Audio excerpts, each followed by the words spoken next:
सत्य के, तपस्या के, सहनशीलता के, दानशीलता के प्रतिमूर्ति हैं। एक साथ इतने गुण एक महापुरुष में कम दिखाई देते हैं।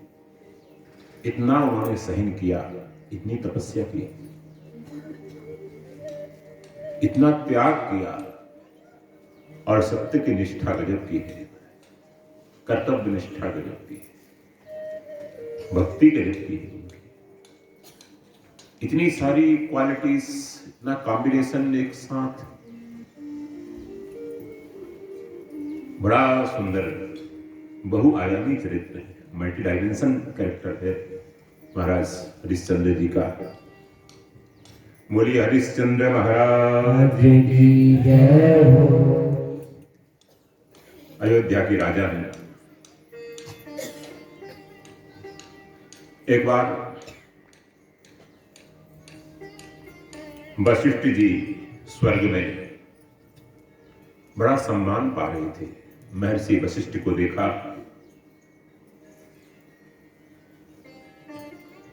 विश्वामित्र जी से पूछा, विश्वामित्र जी ने वशिष्ठ जी से पूछा कि आप किसके पुण्य से यहां स्वर्ग में सुख भोग रहे, सम्मान पा रहे? इतना सम्मान, इतना सुख, इतना विमान, इतना प्रोटोकॉल आपका, जेड प्लस सिक्योरिटी, ये सब किसके पुण्य? वशिष्ठ जी ने कहा कि मेरा शिष्य है ना हरिश्चंद्र के पुण्य से उसने यज्ञ कर करके मेरे को पुण्य दिए। गुरुजी आपको मैं पुण्य अर्पण करता हूं, उन पुण्य से मेरे को सब सुविधा मिली है, शिष्य के पुण्य से। विश्वामित्र जी को ये देखकर थोड़ा सा मन में बुरा लगा, अथवा ये कहो कि हरिश्चंद्र की तपस्या को पूरा करना है, उसको पकाना है, नहीं तो कौन जानेगा हरिश्चंद्र पर कृपा करके संसार आपको दुख देता है तो समझो ये कृपा है उसकी।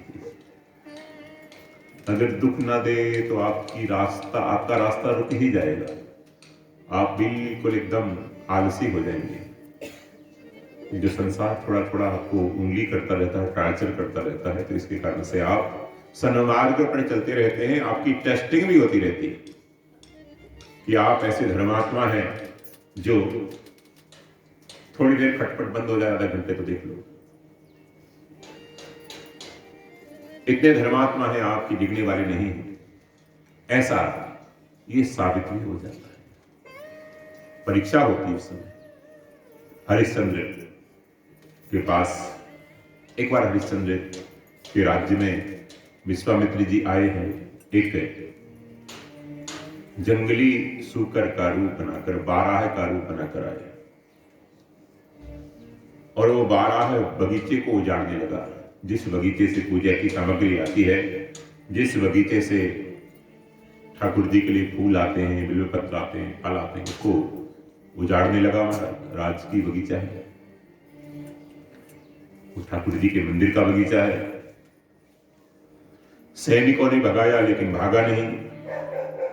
महाराज के पास समाचार गया कि एक ऐसा सूकर आया है जो बड़ा परेशान कर रखा है सबको। राजा तो ऐसे अवसर की तलाश करते रहते हैं, क्योंकि राजाओं को युद्धाभ्यास करना होता है तो हिंसक जानवरों को मार कर ही वो प्रैक्टिस करते रहते हैं। अपने जो नगर में उत्पात मचाते हैं, ऐसे जानवरों को दौड़ते हुए निशाना लगाना युद्धाभ्यास के लिए एक अच्छा प्रैक्टिस है। इसलिए शिकार की परंपरा शुरू हुई थी, केवल शौक के लिए नहीं, मांसाहार के लिए नहीं था वो। और महाराज हरिश्चंद्र तो परम धर्मात्मा है, शाकाहारी है। वो बाराह और कोई नहीं था, विश्वामित्र थे। जंगल में ले गए महाराज हरिश्चंद्र को। घोर बियावान जंगल में महाराज हरिश्चंद्र जब वो भटक गए रास्ता, सैनिक उनके पीछे रह गए और ये शिकारी घोड़ा था, पीछे लग गया शिकार के, तो भटका दिया जंगल में। वहां भूख प्यास से व्याकुल हैं। हरिश्चंद्र वहां दूसरा रूप बनाकर आते हैं, एक ब्राह्मण का रूप बनाकर आते हैं और एक नदी बना देते हैं अपनी माया से, और उस नदी में सुंदर जल भरा हुआ है। सोचते हैं अच्छा है, नदी मिल गई, इसमें मैं स्नान करूं, अपना श्रम दूर करूं, प्यास बुझाऊं। ऐसा सोचकर नदी में स्नान करने को उतरते हैं, तब तक वो ब्राह्मण आ जाता है और कहता है, राजन आपकी जय हो, महाराजा आपकी जय हो, बहुत अच्छा दिन है आज, बहुत अच्छा मुहूर्त है, आप तीर्थ यात्रा में आए हैं। इस नदी में आप ये लाइट थोड़ी जला दें तो अच्छा है। आप लोग इस नदी में स्नान कीजिए, अपने पितरों का तर्पण कीजिए और कुछ दान कीजिए, तर्पण कीजिए, स्नान कीजिए। तीर्थ में यही सब होता है, सुंदर तीर्थ है। हरिश्चंद्र ने स्नान किया, पितरों का तर्पण करवाया उस ब्राह्मण ने। अच्छा तीर्थ मिल जाए तो तर्पण जरूर करना चाहिए पूर्वजों का। गंगा जी जाएं कभी आप, तर्पण जरूर करना चाहिए। तर्पण किया, तर्पण करने के बाद वो ब्राह्मण ने कहा, महाराज कुछ दान करो इस तीर्थ में आए हैं तो दान करना चाहिए। दान करने के लिए देश काल पात्र अच्छा होना चाहिए, जहां आपकी संपत्ति का मिसयूज न हो, जो पात्र धर्मात्मा हो, जो जगह अच्छी हो, जैसे देश माने जगह, गौशाला है, मंदिर है ठाकुर जी का, देवालय है, कोई गुरुकुल है, कोई संत का आश्रम है, तो वह देश पवित्र हो, व्यक्ति भी पवित्र हो, पात्र भी अच्छा हो और काल भी अच्छा हो। तो भी काल भी बहुत सुंदर मुहूर्त है, अभी बहुत अच्छा योग है, आप दान कीजिए। महाराज हरिश्चंद्र ने कहा कि ब्राह्मण देवता आप बताइए क्या दान करूं, आप चाहते क्या है, आपकी आवश्यकता क्या है, वो ही मैं दान कर दूंगा। बोले महाराज पक्का, जो मांगोगे वही दूंगा। तो ऐसा है कि मेरी कन्या का विवाह करना, मेरे को एक बालक का एक बालिका का, तो बच्ची के कन्यादान में जो धन की आवश्यकता हो वो मैं आपसे ले लूंगा, जब कन्यादान करूंगा तब ड्यूरा बाकी। महाराज हरिश्चंद्र ने कहा कि ठीक है, बहुत अच्छा है। बिना कहे जलाएं तो 1 नंबर के माने जाएंगे लाइट, कहने से करो तो 2 नंबर की बात हो। हाँ, तो हरिश्चंद्र ने कहा ठीक है महाराज, जब आपको आवश्यकता है अयोध्या आ जाइए, ले लीजिए।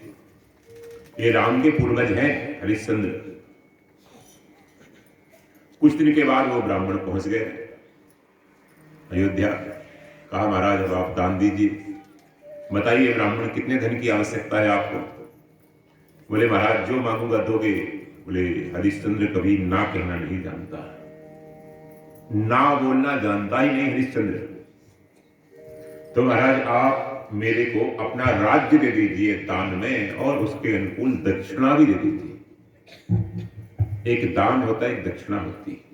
जैसे आपने गौदान किया, ये तो दान कर दिया, उसके साथ गाय की सेवा के लिए कुछ दक्षिणा भी देना है, ब्राह्मण को कुछ दक्षिणा देना है। भले ही आप 125 रुपया दें, 1100 दें, कुछ भी दें, उसके साथ दक्षिणा भी होती है, दान के साथ दक्षिणा भी होती है। ये अलग अलग चीजें, तो दक्षिणा भी दीजिए। महाराज हरिश्चंद्र ने कहा दिया मैंने आपको सारा राज्य, क्योंकि ये तो ऐसे महापुरुष थे कि इनकी आसक्ति नहीं थी। किसी वस्तु में आसक्ति है तो देने में दुख होगा।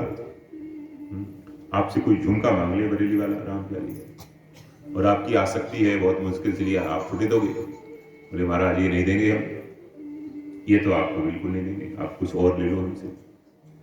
लेकिन ऐसे महापुरुष थे, उनकी आसक्ति तो है नहीं, अटैचमेंट नहीं, तुरंत दे दिया लोग,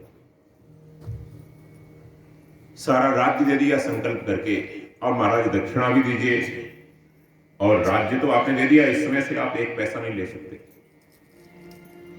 राजा ने कहा कि मेरे को आप सिर्फ 1 महीने का समय दो दक्षिणा, क्योंकि राज्य के अनुरूप दक्षिणा लाखों स्वर्ण मुद्रा में होगी, सोने के सिक्के में दक्षिणा होगी। इतना पैसा कहां से लाऊंगा मैं? मैं कहीं मजदूरी करके नौकरी करके एडवांस लेकर आपको दे दूंगा। ठीक है। विश्वामित्र जी ने कहा कि आपको मैं 1 महीने का समय देता हूं, यू टेक टाइम 1 मंथ, और आप अब राज्य में मत रहिए, क्योंकि आपने दान कर दिया। दान की वस्तु खाने का अधिकार नहीं है क्षत्रिय को। महाराज ने सारा राज्य दे दिया। प्रजा रोती रही, लेकिन प्रजा को कहा कि नहीं, अब ब्राह्मण ही तुम्हारे राजा हैं, तुम यहां रहिए, मेरे साथ मत चलिए। सारी प्रजा चल पड़ी साथ में। हरिश्चंद्र ने सबको लौटा दिया, अपनी रानी सैव्या और बालक रोहित को साथ में लिया। काशी की यात्रा की। चलो, काशी में भगवान विश्वनाथ की नगरी है, वहां कोई मेहनत मजदूरी करके इस ब्राह्मण को दक्षिणा देंगे। पैदल ही चल दिया। भूख प्यास से व्याकुल हो रहे हैं, क्योंकि अब राज्य दान कर दिया तो घोड़ों पर, हाथी पर सवारी पर कोई अधिकार नहीं। थोड़ा सा इको कम कर दिया, अब कोई अधिकार नहीं, इसलिए पैदल चल पड़े। भूख प्यास से व्याकुल है महाराज। रानी और छोटा बच्चा, रानी को कभी अभ्यास नहीं था ऐसे चलने का। छोटा बालक है साथ गोदी में, रोहित 5-6 वर्ष का हो गया है। एक प्याऊ मिली, पानी कहीं नहीं दिखाई दिया। प्याऊ में पानी, राजा ने कहा मैं तो नहीं पीऊंगा, क्योंकि मैं क्षत्रिय हूं। क्षत्रिय दान की चीज नहीं खाता पीता। किसी ने दान किया है तो दान का पैसा लगाया है तो राहगीरों के लिए लगाया है, साधु ब्राह्मणों के लिए लगाया, गरीबों के लिए अन्न क्षेत्र खोला है, प्याऊ खोली। क्षत्रियों के लिए नहीं खोली, गृहस्थियों के लिए नहीं है। गृहस्थी को तो कमा के खाना चाहिए, ऐसे नहीं ले सकते तीर्थ में। मैं तो पानी नहीं पीऊं। रानी से कहा तू पी ले, ये बच्चे को पिला दे। रानी ने कहा मैं भी नहीं पीऊंगी, जब पति नहीं पिएंगे तो। मेरा भी धर्म नहीं है पतिव्रता का, पति के बिना। मैं भी क्षत्राणी हूं। बालक को पिला दो। बालक में भी महाराज क्षत्रियों के संस्कार हैं। बालक ने कहा मैं भी नहीं पीऊंगा। भूखे प्यासे काशी पहुंच गए। काशी पहुंचकर गंगा जी में स्नान किया, भगवान विश्वनाथ के, अन्नपूर्णा जी के, दुर्गा माता के दर्शन किए, काल भैरव के, काशी की परिक्रमा की। गंगा जल पान करते हैं, काशी में रहते हैं। तब तक वो 1 महीना पूरा हो गया। आज 1 महीना पूरा हो गया। वो ब्राह्मण देवता आदम का भी। ब्राह्मण देवता ने कहा हाँ भाई हरिश्चंद्र, लाओ मेरी दक्षिणा, समय पूरा हो गया। अगर तुम समय पर अपने वचन को नहीं निभाओगे तो मैं तुम्हें श्राप दे दूंगा। राजा ने कहा महाराज अभी आज का दिन बाकी है, पूरा दिन बाकी पड़ा है, मैं आपको शाम तक कुछ न कुछ व्यवस्था कर लूंगा। और महाराज हरिश्चंद्र वहां खड़े हो गए जहां चौराहे पर मजदूर खड़े होते हैं। बड़े शहरों में एक ऐसा स्थान होता है जहां मजदूर खड़े, और आवाज लगाने लगे भैया मैं नौकरी करने को तैयार हूं, मेरे को कोई खरीद लो। पहले जीवन भर के लिए लोगों को कोई खरीद लेते थे लोग कि हमने इतने लाख रुपए दिए, पूरा जीवन तू हमारे यहां नौकरी करेगा। ऐसा होता था, एडवांस में पैसा दे देते थे उसको। चौराहे पर खड़े हैं, मेरे को कोई ले लो भैया, मैं बिकने के लिए तैयार हूं, मजदूरी करने के लिए तैयार हूं। तब तक विश्वामित्र जी एक दूसरा रूप बनाकर आते हैं, एक ब्राह्मण का। वृद्ध ब्राह्मण आया है चौराहे पे। बोले भाई ऐसा है, तेरे को तो मैं नहीं खरीदूंगा, लेकिन ये जो देवी है, पत्नी है, मेरे को नौकरानी की आवश्यकता है। मैं पूजा करता हूं, तपस्या करता हूं, मेरे घर में ठाकुर जी का मंदिर है, तो सफाई कर दे, मंदिर में बेल पत्र ला के दे दे, पुष्प ला के दे दे, सारी सामग्री तैयार कर दे, ठाकुर जी के बर्तन साफ कर दे। मेरे को एक दासी की, नौकरानी की आवश्यकता है। राजा दुखी हो गए, बोले महाराज मैं इतना गिरा हुआ नहीं कि अपनी पत्नी को बेच दूं। पहले स्त्रियों को नौकरी कराना लोग बहुत बुरा मानते थे। पर पुरुषों की गुलामी करे जाकर मेरी पत्नी, मैं मर्द हूं, धिक्कार है मेरे को। अरे राम राम, मैं इसको सुख नहीं दे सकता, इतना दुख में क्यों डालूं? नहीं महाराज आप मेरे को ले लो। बोले नहीं, पत्नी सहित मैं चलूंगा, पत्नी भी काम करेगी, लेकिन मेरे अलावा अलग से नहीं। तेरे को क्या करूंगा, मैं इसको लेता हूं। और देखते देखते 1,00,000 स्वर्ण मुद्राएं, सोने के सिक्के, और इसके सामने डाल दिए कि ले, ये इसकी कीमत है, मैं इसको लेके जाता हूं। और महाराज ने कुछ बात ही नहीं सुनी, हाथ पकड़ लिया रानी का, बोले चल ए बेटी चल। वो ब्राह्मण ले जाने लगा। बालक रोहित लिपट गया पैरों से, मां मां मां। उस ब्राह्मण ने छुड़ाकर रोहित के हाथ उसको दूर फेंक दिया। है अब ये नौकरानी है, अब ये मां नहीं है तेरी, किसी की पत्नी नहीं है, मां नहीं है, अब ये मेरे साथ जाएगी, मेरी नौकरी करेगी। रोहित रो रहा है मां मां करके। रानी सैब्या ने कहा, महाराज आप इतनी दया करो, इस बालक को भी साथ में ले लो, आप तो दयालु हैं, तपस्वी हैं, ये बालक भी कुछ ऊपर का काम करता रहेगा, मेरे बिना कैसे रहेगा, ये मेरे बिना कैसे रहेगा, कौन इसको देख रेख करेगा, मैं इसकी मां। तू नौकरी करेगी कि बच्चे को पालेगी? बोली महाराज ये बच्चे को पालने की ज्यादा आवश्यकता नहीं है, ये बड़ा हो रहा है, अपना काम स्वयं कर लेगा और आपकी सेवा भी करेगा। चल ठीक है, अच्छा। 10,000 स्वर्ण मुद्राएं फिर फेंकी हरिश्चंद्र के ऊपर, चल बच्चे को भी चल। उसने तो महाराज बाल पकड़ के खींचने ही शुरू कर दिया। महारानी, चक्रवर्ती सम्राट की महारानी सैब्या का। महाराज रोते रहे, आज मैं बड़ा अभागा हूं, बड़ा दुख भागा हूं, अपनी पत्नी को बेच दिया, मेरे जैसा नीच कौन होगा, बच्चे को बेच दिया मैंने, धिक्कार है मेरे जीवन को, पत्नी की रक्षा नहीं कर सका। जब तक वो ब्राह्मण आया, हाँ भाई मेरी दक्षिणा का। बोले महाराज ये लगभग 1,25,000 स्वर्ण मुद्राएं हैं। बोले इतने से कुछ नहीं होगा। महाराज दे रहा हूं लोगों, अभी तो शाम तक 12 बजे रात तक आज की तिथि है, कोई ना कोई व्यवस्था हो जाएगी। हरिश्चंद्र फिर चिल्लाने लगे, मेरे को कोई खरीद लो, अरे मेरे को कोई ले लो नौकरी के लिए। तब तक वो विश्वामित्र जी एक दूसरे ही चांडाल का रूप बनाकर आ गए, स्वयं विश्वामित्र जी, और चांडाल का रूप बनाकर आकर कहते हैं, चल स्मशान में सबको जलाने के लिए, मुर्दों को जलाने के लिए मेरे को एक नौकर की आवश्यकता है, मैं तेरे को लेता हूं। हरिश्चंद्र ने कहा कि मैं क्षत्रिय हूं भाई, क्षत्रिय हूं, ये काम तो नहीं करूंगा। क्षत्रिय के यहां नौकरी कर सकता है, ब्राह्मण के यहां नौकरी कर सकता है, अपने से नीचे वर्णों के यहां, वैश्य के यहां, शूद्र के यहां नहीं कर सकता। ये धर्म विरुद्ध है, वर्ण व्यवस्था के विरुद्ध है। जब तक वो ब्राह्मण आ गया, बोले नहीं तू मेरी दक्षिणा दे, अपने को बेच कर इसकी सेवा कर, जाति पाति कुछ नहीं, दे मेरे को।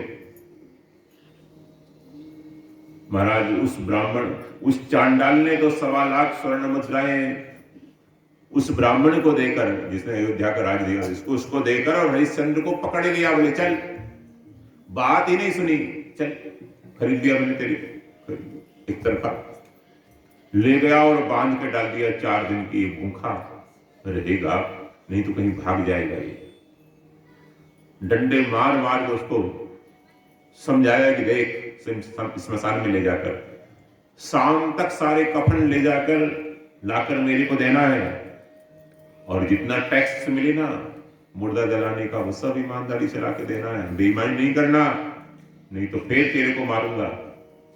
हरिश्चंद्र नौकर बनकर स्मशान में काम कर रहे। महाराज दिन भर मुर्दे जलाते हैं, रात्रि में थोड़ा सा 2 आने देता है तनख्वाह में, उसके चने लेकर भगवान को भोग लगाते हैं गंगा स्नान करके, और वो चने खा के थोड़ा गंगा जल पी लेते हैं। मुर्दे जलाते जलाते धुएं से उनका सारा शरीर बिल्कुल एकदम काला पड़ गया, चांडाल जैसा पड़ गया। अब कोई पहचान भी नहीं सकता कि अयोध्या के चक्रवर्ती सम्राट हरिश्चंद्र थे।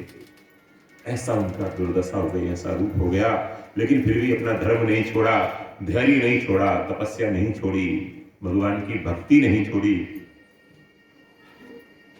थोड़ी सी आफत आए और आदमी नास्तिक बन जाता है, वो क्या भक्त है? वो भक्त नहीं है। उसकी भक्ति तो दुकानदारी है। माता हमारी ये बात सुनेगी, हनुमान जी हमारी ये बात मानेंगे तो हम भक्ति करेंगे। वो भक्त नहीं है, वो तो सौदागर है, व्यापारी है। सकाम भक्ति नहीं होती, निष्काम भक्ति। जिस परिस्थिति में भगवान को रखना है वो रखें, सुख दें दुख दें, हम भक्त करें। हम भक्त हैं, हमारी भक्ति में कोई फर्क नहीं पड़ेगा। मेरे कर्म के अनुसार जो परिस्थिति को दे रहे हैं उसी में मेरा कल्याण है, ऐसा सोचकर भक्त हर एक कंडीशन को हंसते हंसते फेस करता है। ये होते हैं महाराज महापुरुष। लेकिन यही नहीं रुकी समस्याएं, उनकी परीक्षा। रानी सेव्या रात में 10 बजे तक 12 बजे तक उसकी सेवा करती है उस ब्राह्मण के यहाँ। वो वृद्ध ब्राह्मण बचे हुए थोड़े रोटी के टुकड़े डाल देता है खाने के लिए, बालक को खिलाकर बेचारी खाती है और रोती रोती पति को याद करती है कि कहाँ होंगे मेरे पति, पता नहीं उन्होंने खाया होगा नहीं खाया होगा, इसलिए दिन भर कुछ नहीं खाती। रात में पति मिलेंगे तो मैं क्या जवाब दूंगी, भूखी मर जाऊंगी अगर तो ठीक नहीं है, मेरे को जल्दी ही भगवान परिस्थिति ठीक देंगे, पति से मिलाएंगे, ऐसा मुझ पतिव्रता को विश्वास है। इसलिए शरीर चलाने के लिए थोड़े टुकड़े रात्रि में खा लेती, पति से पहले तो नहीं खा सकती। और रात हो गई बहुत और पति ने खा लिया होगा, ये सोचकर वो रात्रि में थोड़े से टुकड़े खाकर पानी पी लेती है। लकड़ी हो गई सूख कर लकड़ी। महारानी से थोड़ी थोड़ी गलती ऊपर ब्राह्मण मारता है, गाली बकता है, क्रोधी ब्राह्मण है बहुत, हरिश्चंद्र के ही रूप में। और रानी सेव्या सेवा करती है, कभी सेवा में कोताही नहीं बरतती। सुबह 4 बजे रात से उठकर रात में 11 बजे तक सेवा। आज छोटा बच्चा दिन भर दौड़ा है, ये काम करो वो काम करो। अब उस बच्चे रोहित के लिए बता दिया कि तुम जाके समिधा लेकर आओ, यज्ञ के लिए लकड़ियां लेकर आओ, फल फूल लेकर आओ, जंगल में काशी के बाहर जाओ। बालक रोहित दूसरे बालिकों के साथ जाता है, लकड़ी हवन के लिए लकड़ी का गट्ठा बनाता है। बेचारा बालक राजकुमार था जो कल तक आज लकड़ी ढो रहा है, सब कर रहा है। पैर में जूते नहीं है, शरीर पे कपड़ा नहीं है, एक लंगोट बांधे वो बालक काला पड़ गया है रोहित, लकड़ी ढोते ढोते ढोते ढोते ढोते। लेकिन यहीं पर उनकी परीक्षा नहीं रुकी। विश्वामित्र जी ने एक अन्य रूप बनाया सर्प का, और एक दिन जंगल में रोहित को डस लिया। बालक रोहित को जब डस लिया तो डसते ही वो बालक मर गया। दूसरे बालक जो थे उन्होंने देखा, डर गए, डर कर दौड़ कर आए। और बालक तो बालक है कि मां को ऐसा समाचार जल्दी नहीं बताना चाहिए, लेकिन उन्होंने तो बता दिया। ए दासी, अरे दासी मां, दासी मां, रानी को ऐसा पुकारा, दासी मां, ए नौकरानी, तेरा बच्चा है ना रोहित, ओ सांप ने काट लिया और मर गया। महाराज बच्चों ने इतनी आसानी से बता दिया ये समाचार, मां के लिए ये समाचार कानों में जाते जाते बेहोश कर गया, धड़ाम से गिर पड़ी। कहां है? फिर होश आया, कहां है कहां है? बोले वो पश्चिम दिशा में, काशी की उस तरफ। दौड़ी सेव्या पश्चिम की तरफ। ब्राह्मण आया बूढ़ा, पीछे से चोटी पकड़ी, बोले काम तेरा बाप करेगा। बोले महाराज मेरे बच्चे को सांप ने काट लिया है, अगर जीवित है तो उसकी औषधि कराऊंगी मैं, और चला गया तो संस्कार करूंगी, मेरे को जाने दीजिए, मेरे बालक को सांप ने काट लिया। मेरे को मतलब नहीं तेरे बालक से, बालक मरे जिए, तू मेरी नौकरी कर, मेरी सेवा कर, काम पूरा करके जा सकती। रात में 10 बजे तक उसने काम कराया सारा। रोते रोते बेचारी बच्चे को याद करते करते, आंसू बहाते बहाते काम कर रही है, सेवा कर रही है। रात्रि में 10 बजे कहा जा जल्दी से बच्चे का संस्कार करके और ब्रह्म मुहूर्त के पहले पहले लौट कर आ जाना, समझा? तेरा पैसा दे चुका हूं पहले, भाग नहीं जाना, कहीं बेईमानी नहीं करना, नहीं तो श्राप दूंगा। बेचारी रोती रोती गई, झाड़ियों में खोज रही है, रोहित कहाँ है? बालक रोहित कहाँ है? अरे बेटा कहाँ है? तू दौड़ कर रोज आता था, मेरी गोदी में बैठता था, आज तू कहाँ है बेटा, आज ही कहाँ है? झाड़ियों में ढूंढते ढूंढ, बोलता क्यों नहीं है बेटा, बेटा रोहित कहाँ है, कहाँ है? चांदनी रात में रात ढूंढ रही है, झाड़ी झाड़ी कुंज कुंज। देखा एक जगह मरा पड़ा है, उसके ऊपर जाके गिर पड़ी, बेहोश हो गई, छाती से लगाकर पुत्र पुत्र, हाँ पुत्र, बेटा उठ जा बेटा, मैं तेरे पिता को क्या जवाब दूंगी कि मैंने तुम्हारी धरोहर खो दी? कल तेरे पिता पूछेंगे, क्या जवाब दूंगी? बेटा जवाब दे, बेटा बोल। तो फिर बेहोश हो जाती है, होश आता है, फिर रोने लगती है, प्रलाप करने लगती है। महाराज ऐसे बहुत देर हो गई। वहां जो पहरेदार लोग थे, सैनिक लोग थे, रात्रि में पहरा देते थे, उन्होंने समझा ये कोई डाइन है और बच्चों को उठा के किसी बच्चे को ले आई, इस बच्चे को खाने के लिए। बच्चे को मार दिया, माँ बच्चे को खाएगी ऐसा। वो बच्चे को देखा, माँ को देखा तो समझ गए कोई डाइन है, किसी के बच्चे को उठा के लाई। सैनिकों ने पकड़ा उसको, घसीटती, भैया मेरा बेटा मर गया है भैया, मैं दुखिया को क्यों परेशान करूं? अरे तू डाइन है, बच्चों को खाने वाली है, चल तेरे को ले जाएंगे। राजा के पास ले गए, चोटी घसीटते हुए, बेटे की लाश कहीं पड़ी है, मां को घसीटते हुए ले जा रहे हैं। राजा ने कहा कि मेरी नींद खराब मत करो, उस स्मशान में जो डोम है ना, उसके पास ले जाओ। स्मशान में जो डोम है, चांडाल है, उसके पास ले जाओ। उसको जगाया कि राजा की आज्ञा है कि इस चांडालनी को, इस डाइन को मार दो। उसने कहा कि वो सेवक है ना हमारा नया, हरिश्चंद्र को ही बुलवाया, हाँ जी, इस स्त्री को मार दो, गला काटो, इसको मार दो मेरे सामने, मार दो। बोले महाराज मैं एक क्षत्रिय हूं, स्त्री के ऊपर हाथ नहीं उठा सकता, ये पाप। एक डंडा मारा, मेरे को ज्ञान दे रहा है, मार दे इस स्त्री को। मैं बोलता हूं मार, अपने स्वामी की आज्ञा नहीं मानता। बोले हर आज्ञा आपकी मानूंगा, लेकिन मैं कुछ 2-3 डंडे मारे हरिश्चंद्र को, लेके जाए इसको स्मशान में, मार कर जला दे, चल। महाराज हरिश्चंद्र चल पड़े, पीछे पीछे चल, एक दूसरे को पहचान नहीं पा रहे, उसका शरीर लकड़ी हो गया है और हरिश्चंद्र बिल्कुल काले पड़ गए, हड्डी हड्डी निकल रही है दोनों की, जटाएं बढ़ गई है महाराज हरिश्चंद्र की, आंखों से पूरा दिखाई नहीं देता, धुएं से आंखें खराब हो गई हैं, पहचान नहीं पाए कि मेरी महारानी सेव्या है। और रानी सेव्या ने आंख उठा के देखा नहीं, देख भी तो भी पहचान नहीं पाती।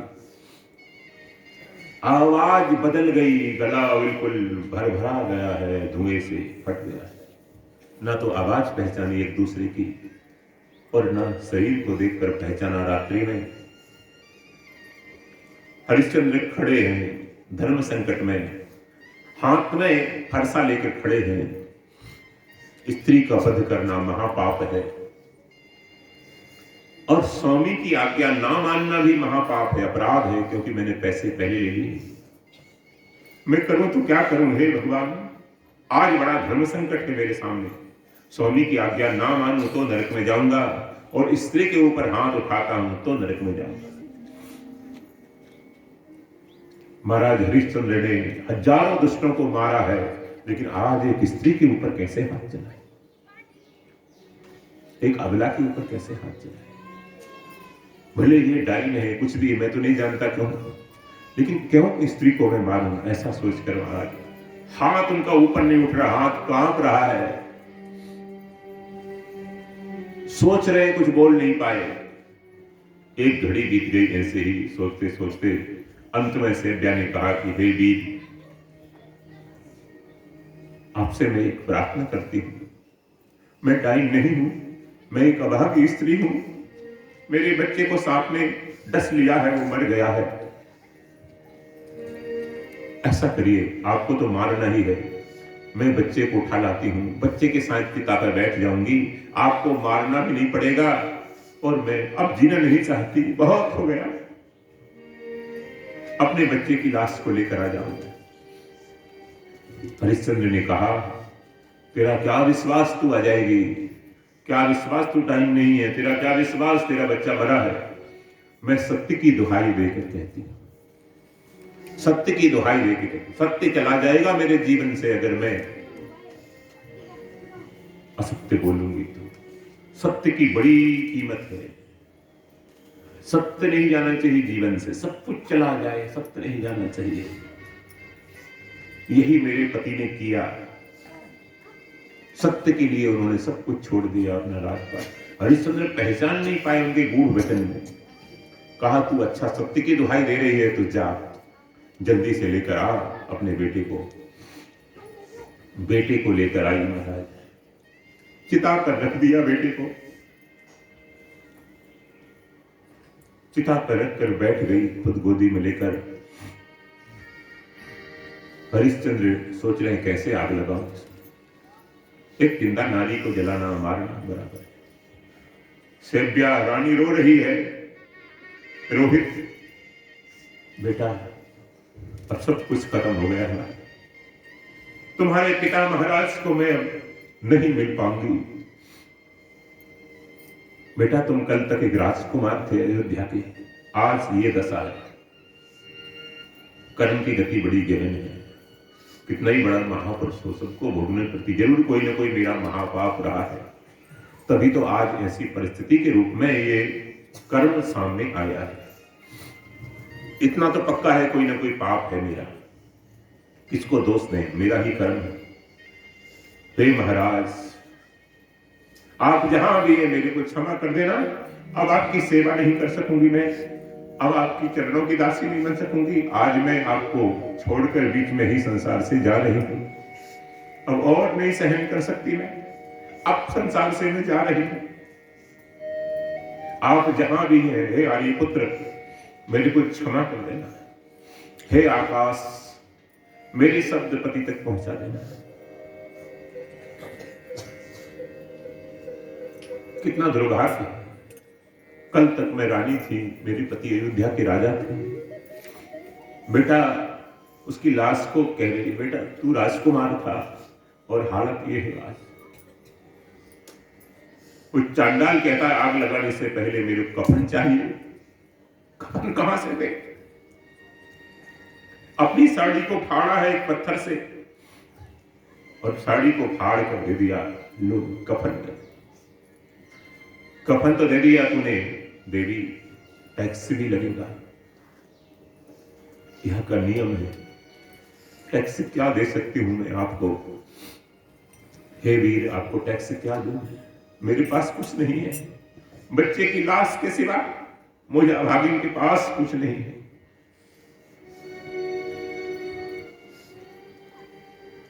कल तक मेरा दुर्भाग्य है, कल तक मैं राजरानी थी, हजारों दासियां मेरी सेवा में थी, आज मेरे पास कोई नहीं।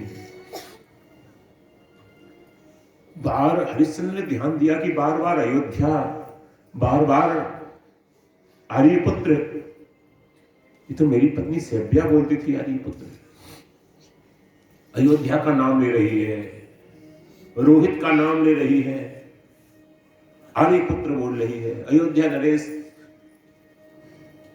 का कितना सौभाग्य था, कल तक आज यह हालत है। हरिश्चंद्र को थोड़ा थोड़ा ध्यान आया, ये तो भूल गए थे मुर्दे जलाते जाते, कभी मैं सम्राट था, कभी मैं अयोध्या का चक्रवर्ती सम्राट था, भूल गए। आज थोड़ी सी स्मृति आई, राजा कौन राजा? तू किसकी बात कर रही है देवी? तेरे पति का नाम क्या था? महाराज मुझसे अभागिन से क्या पूछते हो? मैं अपने पति का नाम ले भी नहीं सकती, मैं बड़ी अभागिन हूं, मेरे पति परम धर्मात्मा है, मैं उनको दोष भी नहीं दे सकती। क्या धर्म है महाराज, ऐसी परिस्थिति में भी पति को दोष नहीं देना चाहिए। एक बार भी नहीं कहा रानी ने कि राजा ने उस ब्राह्मण की बातों में आकर राज्यपाट दान कर दिया, अरे कुछ तो अपने लिए बचा लेते, 5 गांव भी बचा लेते। इस बालक की सोचते, कुछ भी नहीं कहा, एक शब्द नहीं कहा, किसी का दोष नहीं देते। महापुरुष महान नारी है, हमारे ही कोई कर्म ऐसे। क्या नाम लूं महाराज ने पति का? अयोध्या से क्या संबंध है तेरा देवी? बोले महाराज मेरा भाग फूट गया है, क्या बताऊं, मेरा अयोध्या से क्या संबंध है? नहीं, तेरे को सौगंध है देवी, बताना पड़ेगा। ये गंगा मां सामने बह रही, इनको साक्षी मान के तू अपना सारा बता। रानी ने रोते रोते सब बता दिया कि महाराज मैं अयोध्या की महाराज की रानी थी, चक्रवर्ती सम्राट की पट्ट रानी थी। ये बालक उनका पुत्र था। आज काल ने सर्प बनकर इसको डस लिया है, इसलिए अब मैं जीना नहीं चाहती। हे ब्राह्मण देवता, जिस मैं तेरे यहां नौकरी कर रही थी, अब मेरे को क्षमा कर देना, मैं बीच में छोड़कर जा रही हूं। जब ऐसा कहा, अब हरिश्चंद्र ने आंखों में आंखें डाल के देखी। रानी अभी तक तो परिस्त्री है, देखें कैसे। अब आंखों में आंखें डाल के देखी, निगाह नीची कर ली रानी ने, क्योंकि वो भी नहीं पहचानती थी। राजा ने कहा देवी वो अभागा,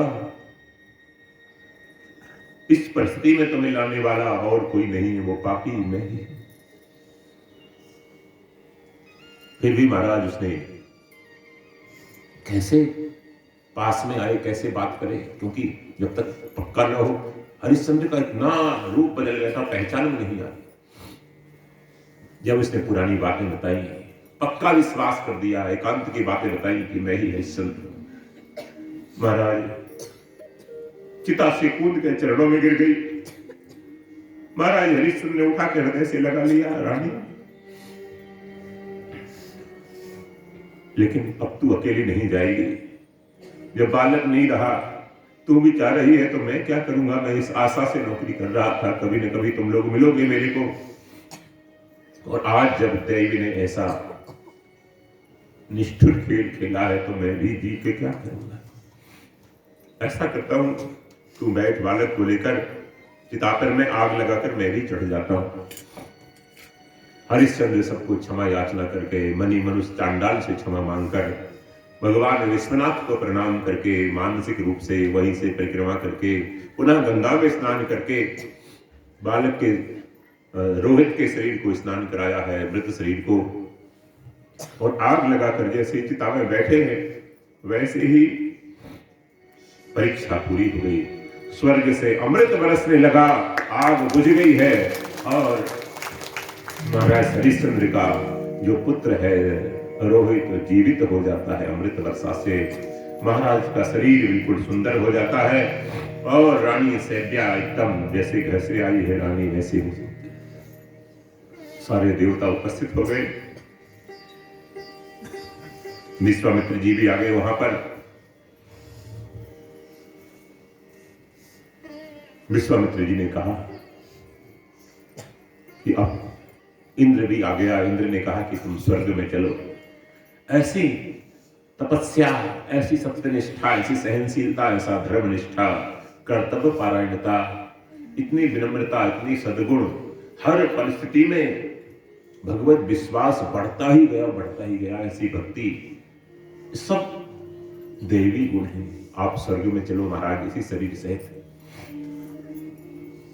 हरिश्चंद्र क्या कहते हैं, महाराज मैं किसी का नौकर हूं, मैं स्वर्ग में कैसे चला जाऊं, मैं तो यह नौकरी करने के लिए बिका हुआ। वो चांडाल भी आ गया वहां। चांडाल ने कहा कि मैं और कोई नहीं हूं, विश्वामित्र हूं। वो ब्राह्मण जिसके यहाँ वो नौकरी करती थी पत्नी, वो भी आ गया कि मैं भी विश्वामित्र हूं। विश्वामित्र जी ने कहा मैंने ही अनेक रूप बनाए थे, उस सुअर से लेकर, उस ब्राह्मण से लेकर, सांप से लेकर, तुम्हारी परीक्षा के लिए सारे रूप बनाए हैं। और इंद्र ने भी कहा, विश्वामित्र ने भी कहा, आप कोई वरदान मांगो हमसे, जो मांगोगे दोगे। बोले महाराज पहला वरदान तो ये है कि ऐसी परीक्षा किसी की मत लेना आज के बाद। व्यक्ति दे ही नहीं पाएगा, टूट जाएगा। फिर कलयुग आ रहा है भविष्य में, कलयुगी जीव तो वैसे ही कमजोर है, ऐसी परीक्षा किसी की मत लेना महाराज। एक तो ये। दूसरा, मैं स्वर्ग में अकेला नहीं जा सकता, मेरी प्रजा मेरे को प्राणों से ज्यादा प्यार करती है, आपत्ति है मेरे को छोड़ना पड़ा, उस प्रजा के बिना मैं नहीं जा सकता। प्रजा के जो जो लोग चलना चाहें सबके लिए छूट है। जब इंद्र ने ये कहा, महाराज अयोध्या आए हैं, अयोध्या में बड़ा भारी उत्सव हुआ है और रोहित को गति देकर हरिश्चंद्र जी शरीर सहित स्वर्ग में जा रहे हैं। देवता दुंदुभी बजा रहे हैं, जय जयकार कर रहे हैं। बोलिए भक्त वत्सल भगवान की जय। ऐसे ऐसे भगवती के भक्त हुए हैं, जगदम्बा के भक्त हुए हैं, वेदव्यासी जिनमें जय कोई कथा सुना रहे हैं। ऐसे ऐसे भगवान के दिव्य भक्त हैं जिन्होंने सत्य को नहीं छोड़ा, दान को नहीं छोड़ा, तपस्या को नहीं छोड़ा, भगवान की भक्ति को नहीं छोड़ा। आज का व्यक्ति सब छोड़ देता है, काम नहीं छोड़ता, क्रोध नहीं छोड़ता, सत्य वचन छोड़ देता है, दया छोड़ देता है, धर्म छोड़ देता है, दान छोड़ देता है, पाप नहीं छोड़ता, बेईमानी नहीं छोड़ता, निंदा चुगली नहीं छोड़ता, सब छोड़ देता है। ऐसे भगवती के भक्त महाराज हरिश्चंद्र के चरणों में हम प्रणाम करते हैं। बालक मोहनदास करमचंद गांधी छोटे से बालक थे। उन्होंने अपने स्कूल में एक नाटक देखा, सत्यवादी हरिश्चंद्र। तीसरी कक्षा में पढ़ते थे वो। उन्होंने अपनी आत्मकथा में लिखा है और वो जब वो देखा तो रो पड़े मोहनदास करमचंद और नियम बना लिया कि आज से मैं भी सत्य बोलूंगा और जीवन में उस सत्य को निभाया। उनके जीवन में बहुत से विवाद हैं, बहुत से आपको हो सकते हैं,